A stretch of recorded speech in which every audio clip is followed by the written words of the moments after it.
Hello friends, welcome to quick revision point. My name is Raksha Srivastava. Friends, आज हम हिंदी के important question को discuss करेंगे जो कि फ्रेंड एग्जाम के लिए इंपॉर्टेंट है। तो स्टार्ट करते हैं। फर्स्ट क्वेश्चन क्या है? वसुधा का शाब्दिक अर्थ है। वसुधा का शाब्दिक अर्थ क्या है? ए है वसु अर्थात धन संपदा को धारण करने वाली, वसु अर्थात गौ संपदा को धारण करने वाली, अत्यंत सुंदर चेहरे वाली आकर्षक स्त्री एंड अत्यंत सुंदर कोषों को धारण करने वाली। ओके, तो वसुधा का शाब्दिक अर्थ जो होता है फ्रेंड वो होता है इसमें वसु अर्थात धन संपदा को धारण करने वाली। Okay, right answer is a. Next question, निम्नलिखित में से विशेषण विशेष्य का उदाहरण क्या है? तो ए है सोने की, बी है जौ गेहूँ, सी है हरिधरा एंड डी है पीली पीली। ओके, तो विशेषण विशेष्य का उदाहरण जो है फ्रेंड वो है हरिधरा। Right answer is C. आगे देखेंगे, तैलाक्त के समान शब्द क्या है? तो ए है दुसाध्य, बी है विरक्त, सी है तिलयुक्त एंड डी है विषाक्त। राइट आंसर इज डी हो जाएगा, विषाक्त है। ओके, आगे देखते हैं, निम्नलिखित में से कौन से ग्राही कौशल हैं? ए है स्वरण एवं बोलना, बी है स्वरण एवं पठन, सी है बोलना एवं लिखना एंड डी है विमर्श के कौशल। तो ग्राही कौशल जो है फ्रेंड वो है स्वरण एवं पठन। Right answer is B. आगे देखते हैं, नेक्स्ट क्वेश्चन क्या है? निम्नलिखित में से कौन सा वर्तमान भाषा अधिगम दृष्टिकोण से सही है? ओके, तो इसमें जो है फ्रेंड फर्स्ट क्या है? स्वरण, वाचन, पठन, लेखन, ध्यान देना और चिंतन एक रेखीय तरीके से विकसित होते हैं, तो ये गलत है। सेकंड क्या है? स्वर्ण, वाचन और पठन पहले विकसित होते हैं और उसके बाद लेखन विकसित होता है। थर्ड है भाषा अधिगम में लेखन सबसे बाद में विकसित होने वाला कौशल है। एंड फोर्थ है स्वर्ण, वाचन, पठन और लेखन, ध्यान देना और चिंतन साथ साथ विकसित होते हैं। ओके, तो जो इसमें वर्तमान भाषा अधिगम दृष्टिकोण से जो सही है वो यह है कि स्वर्ण, वाचन, पठन और लेखन जो होते हैं वो ध्यान और चिंतन साथ साथ जो होते हैं वो विकसित होते हैं। ओके, राइट आंसर जो होगा फ्रेंड 4 हो जाएगा। आगे देखते हैं, नेक्स्ट क्वेश्चन क्या है? नेक्स्ट क्वेश्चन, पठन अर्थ निर्माण की प्रक्रिया है, इसका क्या तात्पर्य है? फर्स्ट है पठन स्वनिम ध्वनियों के समूह, शब्द और वाक्यों से शुरू होता है। बी है पठन पढ़ी गई सामग्री के प्रति समझ और उसके प्रति बोध है। थर्ड है पठन के अंतर्गत शिक्षार्थियों को पढ़ी गई सामग्री से भिन्न भिन्न अर्थ निकालने चाहिए। एंड डी है फ्रेंड इसमें कि पठन वर्णमाला के अक्षरों और पढ़ी गई सामग्री के शब्दों को डिकोड करना है। ओके, तो पठन अर्थ निर्माण की प्रक्रिया है, इसका क्या तात्पर्य है? इसका जो तात्पर्य है फ्रेंड वो यह है कि पठन पढ़ी गई सामग्री के प्रति समझ और उसके प्रति बोध है। राइट आंसर जो होगा वो बी हो जाएगा। आगे देखते हैं फ्रेंड, नेक्स्ट क्वेश्चन क्या है? कक्षा 5 की एक अध्यापिका अपने विद्यार्थियों को 5-5 के समूह में बांटती है। वो उन्हें कुछ थीम और टॉपिक देती है जिन पर उन्हें जो है राय का संग्रहीकरण करना है, विभिन्न पहलुओं पर लोगों का साक्षात्कार लेना है और उनकी व्याख्या करनी है। आंकड़ों के संग्रहीकरण व व्याख्या के आधार पर रिपोर्ट लिखनी है। इसे किस रूप में जाना जाएगा? ओके, तो ए है प्रदत्त कार्य, बी है परियोजना कार्य, सी है पठन का थीम अनुसार उपागम एंड डी है शब्दावली अधिगम। तो राइट आंसर इज बी हो जाएगा, परियोजना कार्य के रूप में जाना जाएगा। आगे देखते हैं, नेक्स्ट क्वेश्चन है भारतीय संविधान में अंग्रेजी भाषा को किस रूप में स्वीकृत किया गया है? ओके, तो ए है सहकार्यालयी भाषा, बी है मान्यता प्राप्त भाषाओं में से एक, सी है शिक्षा में द्वितीय भाषा एंड डी है उपकार्यालयी भाषा। ओके, तो इसमें जो दिया है फ्रेंड कि भारतीय संविधान में अंग्रेजी भाषा को किस रूप में जो है स्वीकृत किया गया है, तो वो उपकार्यालयी भाषा के रूप में जो है वो स्वीकृत किया गया है। Right answer is D. Next question देखते हैं, निम्नलिखित में से कौन सा पठन के समय का कार्य है? ओके, ए है समूची कक्षा की गतिविधियों के रूप में अध्यापक शिक्षार्थियों के साथ पठन से पहले पाठ सामग्री के मुख्य बिंदु पर चर्चा करता है। बी है शिक्षार्थियों से कहा जाता है कि वे कहानी में आएँ, किसी एक पात्र के रूप में स्वयं को माने और अपने अनुभव डायरी में लिखें। सी है अध्यापक घर में पाठ सामग्री का मौन पठन करता है और उसी पाठ सामग्री को कक्षा में पढ़ाने के लिए तैयारी के साथ आता है। एंड डी है कक्षा को 4-4 के समूह में विभाजित किया जाता है और बारी बारी से पठन सामग्री का पठन किया जाता है। अध्यापक बच्चों को पाठ सामग्री को समझने के लिए डिकोडिंग में सुगमता प्रदान करता है। ओके, तो इसमें जो करेक्ट होगा फ्रेंड वो यह हो जाएगा कि कक्षा को 4-4 के समूह में विभाजित किया जाता है और बारी बारी से पठन सामग्री का पठन किया जाता है और अध्यापक बच्चों को पाठ सामग्री को समझने के लिए डिकोडिंग में सुगमता प्रदान करता है। ओके, राइट आंसर जो होगा वो डी हो जाएगा। आगे देखेंगे, भाषा क्या है? भाषा जो है फ्रेंड ए है व्यवस्थाओं की व्यवस्था है, व्याकरणिक व्यवस्था है, एक वैज्ञानिक व्यवस्था है, सामाजिक संस्था है। भाषा जो है फ्रेंड वो व्यवस्थाओं की व्यवस्था है। Right answer is a. आगे देखेंगे, रूप फॉर्म आधारित उपागम के माध्यम से भाषा के व्याकरणिक पहलुओं का अध्ययन क्या अर्जित करता है? तो ए है कार्यविधिक ज्ञान, बी है घोषणात्मक ज्ञान, सी है विषय वस्तु का ज्ञान एंड डी है वस्तु ज्ञान। ओके, रूप फॉर्म आधारित उपागम के माध्यम से भाषा के व्याकरणिक पहलुओं का अध्ययन जो अर्जित करता है वो घोषणात्मक ज्ञान को अर्जित करता है। Right answer is B. आगे देखते हैं, नेक्स्ट क्वेश्चन क्या है? निम्नलिखित में से कौन कौन सा आकलन के उद्देश्य के बारे में सही है। ओके, आकलन शिक्षार्थियों को यह सूचित करने के लिए किया जाता है कि उसने क्या सीखा है। एंड सेकंड है, आकलन यह जानने के लिए किया जाता है कि विद्यार्थियों ने क्या नहीं सीखा है। ओके, एंड थर्ड क्या है कि आकलन शिक्षार्थी को यह बताने के लिए किया जाता है कि कक्षा में वरीयता के अनुसार वह कहाँ है, तो ये गलत है।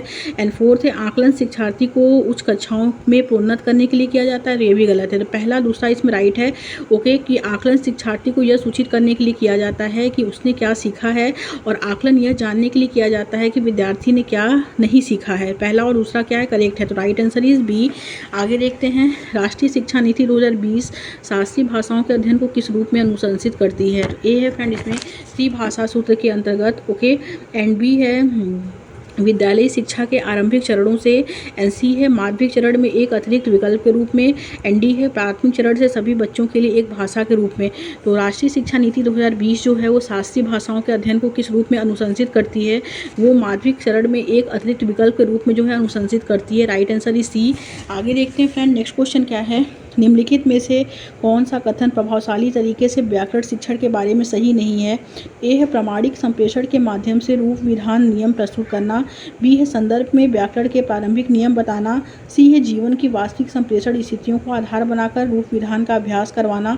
एंड डी है व्याकरण को उनके नियम कंठस्थ करके वर्ड ड्रिल द्वारा सीखना। ओके, तो निम्नलिखित में से कौन सा कथन जो है प्रभावशाली तरीके से व्याकरण शिक्षण के बारे में सही नहीं है, तो वो यह है कि व्याकरण को उसके नियम कंठस्थ करके वह ड्रिल द्वारा सीखना। राइट आंसर ही डी। आगे देखते हैं, किसी विद्यार्थी द्वारा कहानी को अपने शब्दों में कहना किस तरह के आकलन में सहायता करता है। ए है सटीकता, बी है प्रभावपूर्णता, सी है बोधगम्यता, एंड डी है स्मृति। तो राइट आंसर इज सी, बोधगम्यता। ओके, आगे देखते हैं, नेक्स्ट क्वेश्चन क्या है। नेक्स्ट क्वेश्चन है फ्रेंड इसमें कि भाषा सीखने के दौरान विद्यार्थी द्वारा की गई गलतियाँ जो होती हैं, ए है अधिगम में मदद करती हैं, बी है अधिगम में बाधा पहुँचाती हैं, एंड सी है अधिगम संशोधन कार्य के बोझ में वृद्धि करती हैं, एंड डी है शिक्षार्थियों को नकारात्मक पुनर्बलन देती हैं। तो भाषा सीखने के दौरान विद्यार्थी द्वारा की गई गलतियां जो हैं वो अधिगम में मदद करती हैं। ओके, राइट आंसर जो होगा वो ए हो जाएगा। आगे देखते हैं, एक उत्कृष्ट वाचन गतिविधि वह है जिसमें ए है अध्यापक अधिक बोलते हैं, शिक्षार्थी अधिक बोलते हैं, प्रतिभागिता असमान है, एंड डी है अधिक वाचाल विद्यार्थियों की सहभागिता अधिकतम है। तो एक उत्कृष्ट वाचन गतिविधि वह है जिसमें विद्यार्थी अधिक बोलते हैं। ओके, राइट आंसर जो होगा वो बी हो जाएगा।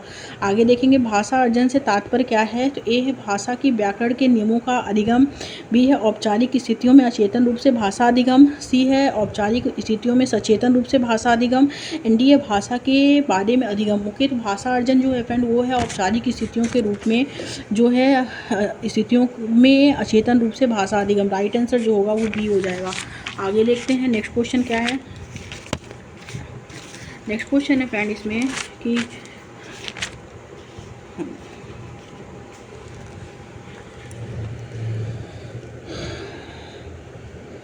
निम्न में से कौन सा शब्द युग्म जो है भिन्न है। ओके, तो ए नए नए फल, बी है नए पुराने कपड़े, सी है सुंदर सुंदर फूल, एंड डी है धीरे धीरे हंसना। तो राइट आंसर बी हो जाएगा, नए पुराने कपड़े। ओके, नेक्स्ट क्वेश्चन, वृक्ष का पर्यायवाची शब्द नहीं है। तो पादप, विटप और द्रुम आगम जो है वृक्ष का पर्यायवाची नहीं है। ओके, राइट आंसर ही डी। नेक्स्ट क्वेश्चन देखते हैं, शिक्षा में बहुभाषावाद क्या है। ए है त्रिभाषा सूत्र है, बी है शिक्षण अधिगम में शिक्षार्थियों की भाषाओं का प्रयोग है, सी है विद्यालयी शिक्षा में भाषा निधि है, एंड डी है सभी शिक्षार्थियों द्वारा अनेक भाषाओं का अधिगम है। ओके, तो शिक्षा में बहुभाषावाद जो है फ्रेंड वो शिक्षण अधिगम में शिक्षार्थियों की भाषाओं का प्रयोग है। Okay, right answer is B. आगे देखते हैं, निम्नलिखित में से कौन सा स्वर्ण के शिक्षण अधिगम के अधोमुखी विकास उपागम के रूप में जो है जाना जाता है। तो ए अर्थ को डिकोड कर पाने की भाषिक विशेषताओं से कहीं आगे जाने की प्रक्रिया, बी है ऐसी प्रक्रिया जिसमें एक रेखीय तरीका व पूर्व ज्ञान का इस्तेमाल दोनों ही शामिल है, सी है संदर्भ और संकेतों के पूर्व ज्ञान का प्रयोग करते हुए मौलिक अर्थ सृजित करने की प्रक्रिया, एंड डी है उन ध्वनियों को डिकोड करने की प्रक्रिया जो किसी के द्वारा सबसे छोटी अर्थपूर्ण इकाई से जटिल विषय वस्तुओं के माध्यम से सुनी जाती है। ओके, तो राइट आंसर जो होगा वो डी हो जाएगा कि उन ध्वनियों को डिकोड करने की प्रक्रिया जो किसी के द्वारा सबसे छोटी अर्थपूर्ण इकाई से जटिल विषय वस्तु के माध्यम से सुनी जाती है। आगे देखते हैं फ्रेंड, नेक्स्ट क्वेश्चन क्या है। कक्षा 3 की एक अध्यापिका अपने शिक्षार्थियों को भोजन और भोजन करने से संबंधित शब्दों को 4-4 के समूह में ढूंढने का कार्य देती है और उसके बाद इन शब्दों को चार्ट पेपर पर लिखकर दीवार पर प्रदर्शित करने के लिए कहती है। इस युक्ति को किस रूप में जाना जाएगा। तो ये है विषयक थीमेटिक उपागम, बी है शब्द जाल, सी है क्रम से रखने का कार्य एंड डी है शब्द समूह उपागम। तो राइट आंसर ही सी हो जाएगा फ्रेंड, इस क्रम से रखने का कार्य। ओके, नेक्स्ट क्वेश्चन, भाषा क्या है? भाषा जो है एक वैज्ञानिक व्यवस्था है, भाषा एक सामाजिक व्यवस्था है, भाषा व्यवस्थाओं की व्यवस्था है और भाषा संप्रेषण की व्यवस्था है। भाषा जो है वो भाषा व्यवस्थाओं की व्यवस्था है। राइट आंसर जो होगा फ्रेंड वो सी हो जाएगा। ओके, आगे देखते हैं। राष्ट्रीय शिक्षा नीति 2020 के अनुसार जो है विद्यालयी शिक्षा के बुनियादी चरण के अंतर्गत क्या आएगा? तो ए है प्रथम 5 वर्ष की विद्यालयी शिक्षा, बी है फ्रेंड इसमें प्रथम 3 वर्ष की विद्यालयी शिक्षा, सी है कक्षा 1 से कक्षा 5 तक एंड बी है कक्षा 1 से कक्षा 2। तो राइट आंसर इज ए कक्षा 5 वर्ष की विद्यालयी शिक्षा। ओके, आगे देखते हैं। कक्षा 3 की एक विद्यार्थी एक छोटा सा अनुच्छेद पढ़ते समय शब्दों में ध्वनियों के समानता के आधार पर अक्षरों को रेखांकित करती है, इस कौशल को क्या कहा जाता है? तो ए है ध्वनि विज्ञान, बी है समग्र शब्द, सी है टॉप डाउन एंड डी है वर्तनी के अर्थ उपागम। ओके, तो कक्षा 3 की एक अध्यापिका एक छोटा सा अनुच्छेद पढ़ते समय शब्दों में ध्वनियों के समानता के आधार पर शब्दों को रेखांकित करती है, वह जो है वह ध्वनि विज्ञान का जो है वो ध्वनि विज्ञान, इस राइट जो होगा वो ए हो जाएगा। आगे देखेंगे। कक्षा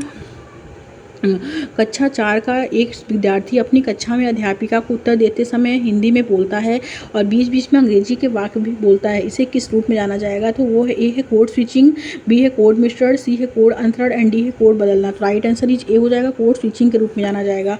नेक्स्ट क्वेश्चन, सीखने के प्रतिफलों का उद्देश्य क्या है? ए है उद्देश्यों के लिए भाषा के प्रयोग को सीखना, बी है सर्वप्रथम भाषा के नियम सीखना, सी है कंठस्थीकरण के माध्यम से भाषा सीखना एंड डी है लेखन के लिए भाषा एक उपकरण के रूप में। ओके, तो सीखने के प्रतिफलों का उद्देश्य जो होता है वो है उद्देश्यों के लिए भाषा के प्रयोग को सीखना। Okay, right answer is a. आगे देखेंगे फ्रेंड। शिक्षा में भाषा नीति को किस रूप में जाना जाता है? ए है बहुभाषिक शिक्षा, बी है कक्षा में फेल न करने की नीति, सी है मातृभाषा आधारित बहुभाषावाद एंड डी है त्रिभाषा सूत्र। ओके, तो शिक्षा में भाषा नीति जो होता है, शिक्षा में भाषा नीति को किस रूप में जाना जाता है? तो वो त्रिभाषा सूत्र के रूप में जाना जाता है। राइट आंसर ये डी। नेक्स्ट क्वेश्चन, संरचनात्मक फॉर्मेटिव आकलन से क्या आशय है? तो वो है फ्रेंड इसमें पोर्टफोलियो आकलन। Okay, right answer is B. तुकबंदी और गीत क्या है? तुकबंदी और गीत जो है फ्रेंड वो भाषा से परिचित करवाने के लिए भाषा निवेश है। Okay, right answer is a. कक्षा 1 की अध्यापिका जो है, कक्षा 1 की अध्यापिका अपने शिक्षार्थियों को कहती है कि उनका जो भी मन कर रहा है वे दीवार पर आड़ी तिरछी रेखाएं बनाएं, चित्रकारी करें या लिखें। वह यहाँ किस बात के लिए प्रोत्साहन दे रही है? तो आरंभिक साक्षरता के विकास के लिए प्रोत्साहन दे रही है। Okay, right answer is a. Next question देखते हैं कि निम्नलिखित में से कौन सा भारत सरकार का कार्यक्रम है जिसका उद्देश्य विद्यालय विद्यार्थियों में भारतीय भाषाओं और संस्कृतियों को समुन्नत करना है? ए है एक भारत श्रेष्ठ भारत, बी है भाषा संगम, सी है बहुभाषिक शिक्षा, डी है भाषा भारत। तो राइट आंसर इज बी, भाषा संगम। ओके, आगे देखते हैं फ्रेंड। नेक्स्ट क्वेश्चन क्या है? नेक्स्ट क्वेश्चन है कक्षा 5 की अध्यापिका जो है वो विद्यार्थियों को 5-5 समूहों में बांटती है और 6 वाक्यों का एक अनुच्छेद पढ़ती है। विद्यार्थियों को 2 बार इस अनुच्छेद को सुनना है और अनुच्छेद का अपनी तरह से मिलकर पुनर्लेखन करना है। जैसा सुना बिल्कुल वैसा नहीं, बल्कि मिलते जुलते अर्थ में इस गतिविधि को किस रूप में जाना जाएगा? तो अनुच्छेद सूत्रलेख के रूप में जाना जाएगा। Right answer is C. Next and last question कि शिक्षार्थी के समग्र प्रदर्शन और उपलब्धि को दर्शाने के लिए शिक्षार्थी को सभी अधिगम गतिविधियों और प्रस्तुतियों का अभिलेख क्या कहलाएगा? तो पोर्टफोलियो आकलन कहलाएगा। ओके, राइट आंसर जो होगा वो बी हो जाएगा फ्रेंड। Thank you friends.